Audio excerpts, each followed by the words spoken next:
Bill Gates baru-baru ini ngumumin kalau Indonesia bakal jadi tempat uji coba vaksin TBC terbaru bernama M72. Tapi banyak yang langsung curiga. Loh, ini kita dijadiin kelinci percobaan lagi nih. Kenapa di Indonesia? Kok nggak di negara lain aja? Tapi gimana sih fakta sebenarnya? Dan di video ini kita bakalan bongkar habis apa itu vaksin M72, kenapa Indonesia yang dipilih dan bukan India yang kasusnya malah lebih tinggi. Gimana satu salahnya? Yuk kita bahas satu-satu. Hai, selamat datang di Alfaba, ekspedisi seru ke dunia pengetahuan. Apa sih vaksin M72 dan kenapa di Indonesia? Jadi, vaksin yang lagi rame ini namanya M72 atau AS01E, dikembangkan oleh GSK dan Gates Medical Research Institute.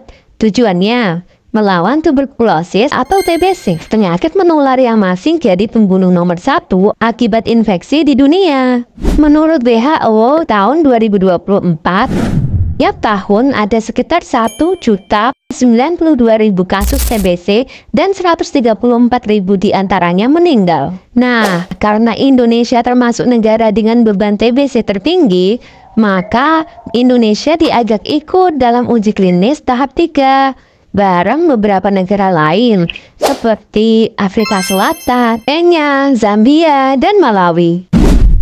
Fase 3 tuh artinya apa sih? Apakah udah aman? Nah, ini penting. Uji klinis itu ada 3 tahap utama. Fase 1, cek keamanan ke sekelompok kecil orang. Fase 2, cek dosis dan efek awal ke ratusan orang. Fase 3, uji skala besar ke ribuan orang di berbagai negara. Jadi, vaksin M72 ini sudah lulus fase 1 dan 2. Dan sekarang masuk fase 3. Artinya, secara keamanan dan efektivitas awal sudah lolos, tapi belum cukup buat izin edar. Harus lolos fase 3 dulu. India kok nggak ikut? Nah, ini netizen curiga. India juga tinggi nih kasus TBC-nya. Kok nggak ikutan? Ternyata India memang nggak terlibat dalam uji coba fase 3 M72. Meskipun India tidak menjadi lokasi uji klinis fase 3, tapi jangan salah, negara ini telah berkontribusi dalam pengembangan vaksin M72 melalui partisipasi dalam uji klinis fase sebelumnya yang melibatkan 240 peserta untuk mengevaluasi keamanan dan respon imun vaksin M72. Aman nggak nih ya kira-kira?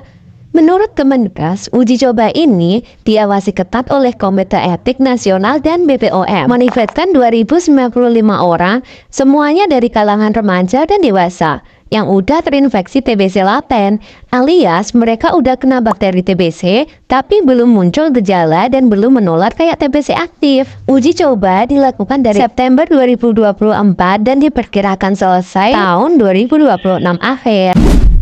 Ini bukan coba-coba, vaksin M72 ini dikawal ketat sama standar etik internasional. Jadi semua tahapannya udah dicek dan divalidasi.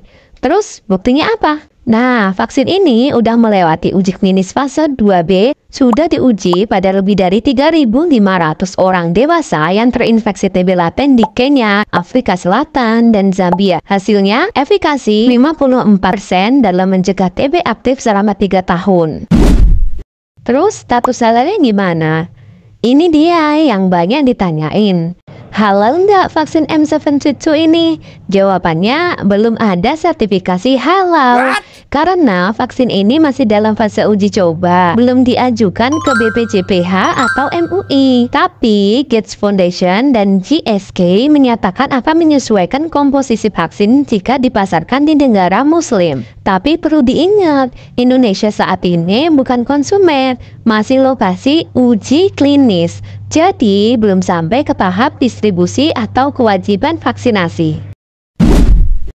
Islam mendorong kita untuk mencegah penyakit dan mencari pengobatan. Nabi Muhammad SAW bersabda, "Tidaklah Allah menurunkan penyakit kecuali Dia juga menurunkan obatnya." Hadis riwayat Bukhari. Tapi Islam juga ngajarin buat memastikan kehalalan, keamanan, dan etika dari setiap ikhtiar itu. Makanya, vaksin dalam Islam bukan cuma soal medis, tapi juga soal hikmah, tanggung jawab, dan ilmu. Indonesia bukan korban, tapi juga bukan sekedar objek. Kita punya posisi strategis, kasus TBC tinggi, dan infrastruktur riset yang cukup kuat.